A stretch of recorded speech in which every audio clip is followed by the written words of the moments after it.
Greetings, YouTubians, and welcome back to Wayne Sharp World, where today we are taking a look at one big, badass knife. One of the coolest big knives I have ever had on the channel, in my opinion, and this one doesn't break the bank too bad. And what we have here is the Max Ace Goliath. Now, before I go any further into this review, I want to thank you guys for tuning in today. If you like what you see, please do me a huge favor, hit that subscribe button, follow along, and I will continue to bring you the content. Now let's take a look at some overall specs on this knife right here. We have an overall length coming in at 9.84 inches, a blade length at a whopping 4.33 inches, and a blade thickness of a rather thick 157 thousandths. We have a blade material of S90V, so some good premium stuff here. A drop point style blade, a full flat grind, a handle length coming in at 5.51 inches, and a handle thickness at 678 thousandths. This thing here almost feels like a fixed blade in hand with the thickness of that handle and the width of it. Very, very good in the hand. We have a handle material of some extremely nice carbon fiber and some rather unique, you don't see it all the time, Damascus, kind of a Damascus bolster or faux bolster, I guess you could say. We have a liner lock for the locking mechanism and a user of a right hand only tip-up carry. A weight coming in at a rather hefty 8.1 ounces. So yes, this knife is a half a pound. And a price of a rather reasonable $228. And the best part about this is this episode is brought to you guys by White Mountain Knives, and I'm pretty sure this is a White Mountain Knives exclusive. But regardless, whether it's an exclusive or not, you can use my code at White Mountain Knives, WSW10, to save 10% off this knife or any knife on White Mountain Knives website. Never forget that. That's a pretty darn good deal. And 10% off this, $22.80. Brings it down to just over $200, and for S90V and carbon fiber and Damascus on the handle, that I'm 100% okay with that. Let's take a look at some size comparisons here and see just what we have, because this is one big stinking knife. Let's bring out the Spyderco Shaman and let it dwarf the Spyderco Shaman. Holy shnikes. And let's get the Civivi Conspirator here, which is also a pretty big knife. It actually measures up really well with the Shaman. Does not measure up very well with the Max Ace Goliath. This thing is an absolute tank of a knife. It is a legitimate giant. The two best knives I have to compare it with, it's the Cold Steel comparison, guys. The Cold Steel AD10, which is still pretty short. And the only knife I have that I will open with respect, because it's bitten me pretty bad before, the Cold Steel Formax Scout. And it's still bigger than the freaking Cold Steel Formax Scout. Or actually, looking at it from my angle, lining up everything, let's see here. Let's get a real close look. It's the same. It's pretty much the exact same length as the Formax Scout. That's ridiculous. Let's move the AD10 out of here, and we'll bring this down and put this up a little closer to the Formax Scout, just so everyone can truly see here.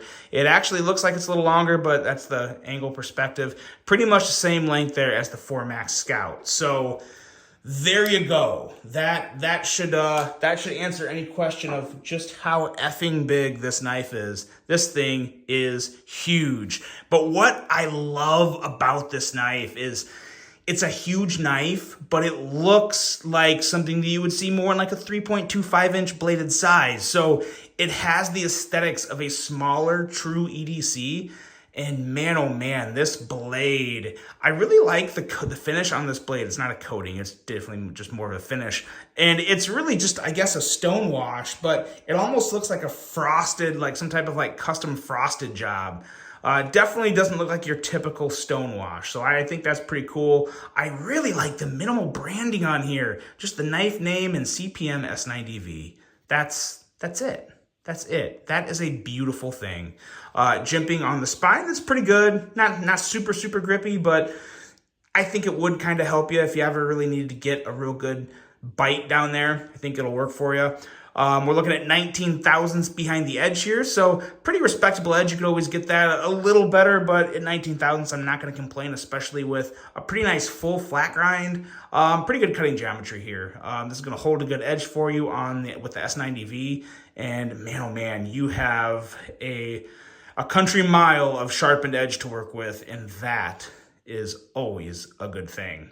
You also have a very nice plunge grind. Very nice plunge grind and a good sharpening choil. So you'll have some good life sharpening this knife. Very, very nice blade. I don't really have any knacks against the blade. I think it's a very impressive blade, a very good looking blade. And the blade to handle ratio with this guy is about perfect.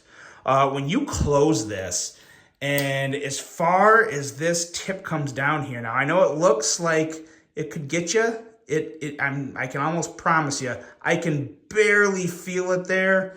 Yeah, I think the tip is touching my finger here, so it might be possible, like under a crazy scenario where you could maybe cut yourself a little, but I personally would never worry about this for one reason. When it's carrying in your pocket, you're coming in this way.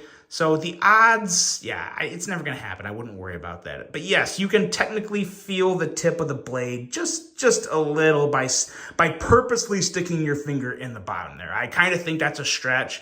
I know some people make a bigger deal about it than others. I am personally okay with it, even though I can feel the blade. I don't think it's ever going to cut me. It would not stop me from buying this knife, and I think I'm going to buy this knife because, man, oh man, if the blade doesn't do it for you, the handle sure does, at least for me. The finish on this carbon fiber is absolutely phenomenal. It's a nice, consistent weave. There's no breaks, and sometimes you'll see like a break in the weave, and it'll kind of mar up the finish. It looks so damn good. No flaws, no little blemishes or anything. Really, really nice woven texture, and not woven appearance, not really a texture, but just a very nice finish on that micarta. I like the clip. If I bought this, I'd probably just sand this down and maybe even get something lasered on there. I don't know. Really nice clip, though. I like the clip. It works just fine. Sits just high enough to go in and out of the pocket, no problem. And the Damascus bolster. The Damascus bolster on this really kind of elevates this knife to look maybe not like a custom, but it just makes it makes it look more valuable. I don't know how much value it really adds to the knife, if any, if I'm being honest. And maybe it won't wear that well. I don't know. I think it's awesome. I wouldn't want to see it on every knife, but the way this is set up with the nice stone wash that almost has kind of that frosted finish and the really nice carbon fiber, it just really, really works. All those neutral colors kind of going in layers of different shades. I like it a lot. I think it's awesome. And the finish on this Damascus is very, very nice and just complements the carbon fiber in the blade very well. It looks awesome. It looks like it would cost a lot more than $206, I think, after you took the $22 off it with my discount. Definitely looks like a more expensive knife than that, especially given the materials and the overall size and the amount of materials that go into it. Very, very impressive there. And just one last shout out to the ergos. Man, the ergos on this are absolutely phenomenal. I do kind of feel like I'm holding a fixed blade with the width and thickness of the handle and the smoothness. It just feels so, so good in the hand. It's really awesome. And the action on this is different because the detent is very, very good. This is a heavy blade. So to hold this blade in when I'm shaking it this hard tells you it's a good detent. But when I go to flip it, it doesn't feel like a strong detent. Like it doesn't take a lot of force to break the detent. But I'm telling you, when that blade flips out, oh, you get a very nice satisfying thwack. You feel the force of the blade, but it just doesn't have a very strong detent. And this may be the first knife I've ever reviewed to where I don't mind it having a softer detent. Maybe other ones have a stronger detent than the one I have, but this is still a very, very satisfying flipping action.